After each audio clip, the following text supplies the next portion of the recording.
ফাঁস হয়েছে ইসরায়েল ও আরব আমিরাতের মধ্যকার বিশাল অস্ত্র চুক্তির গোপন নথি। এক প্রতিবেদনে দ্য নিউ আরব জানায়, ইসরায়েলের বৃহত্তম অস্ত্র প্রস্তুতকারী প্রতিষ্ঠান এলবিট সিস্টেমসের কাছ থেকে ড্রোন সহ বিভিন্ন অস্ত্র ও প্রযুক্তি কেনার আলোচনা করে আরব আমিরাত, যার আনুমানিক মূল্য প্রায় $1.3 বিলিয়ন।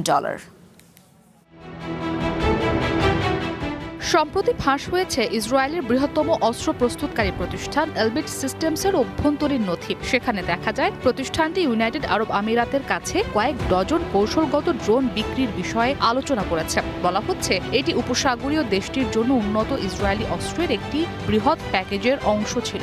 2020 সালে আব্রাহাম চুক্তি স্বাক্ষরের পর ইসরায়েল ও আরব আমিরাতের মধ্যকার সামরিক সহযোগিতা মারাত্মকভাবে বৃদ্ধির তথ্য উঠে এসেছে ফাঁস হওয়া গোপন নথিতে।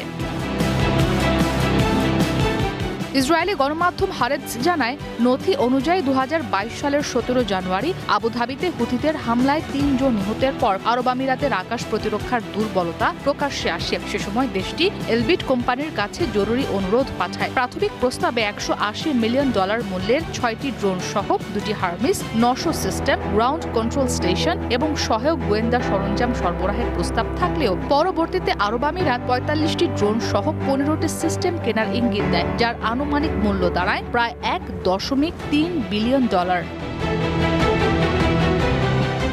ফাঁস হওয়া নথিতে দেখা যায় আরব আমিরাত সংকেত, গোয়েন্দা তথ্য গ্রহণ, সাইবার যুদ্ধ ও ইলেকট্রনিক নজরদারিতে সক্ষম 4টি বিশেষ বিমান কেনার বিষয়ে আগ্রহী ছিল। এছাড়া 3 মাসের মধ্যে 6000 উপাদান তৈরির জেসমিন 3 নামের এক গোপনীয় প্রকল্পেরও উল্লেখ রয়েছে।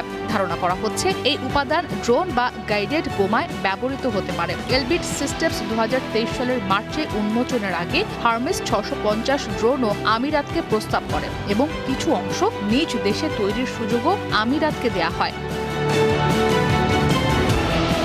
এই গোপন নথিগুলোর নিরাপত্তায় চরম গাফিলতির প্রমাণ মিলেছে বলে জানায় দ্য নিউ আরব। প্রতিবেদনে বলা হয়, এলবিটের সিইও বেজালেল মাজলিস ও অন্যান্য শীর্ষ কর্মকর্তারা অভ্যন্তরীণ ব্যবস্থার বদলে ব্যক্তিগত জিমেইল দিয়ে এই বার্তা আদান প্রদান করেন। পরবর্তীতে ইরানি গোয়েন্দা বাহিনীর সঙ্গে যুক্ত হ্যাকার গ্রুপ উক্ত জিমেইল থেকে তথ্য চুরি করে ইন্টারনেটে উন্মুক্ত করে দেয়।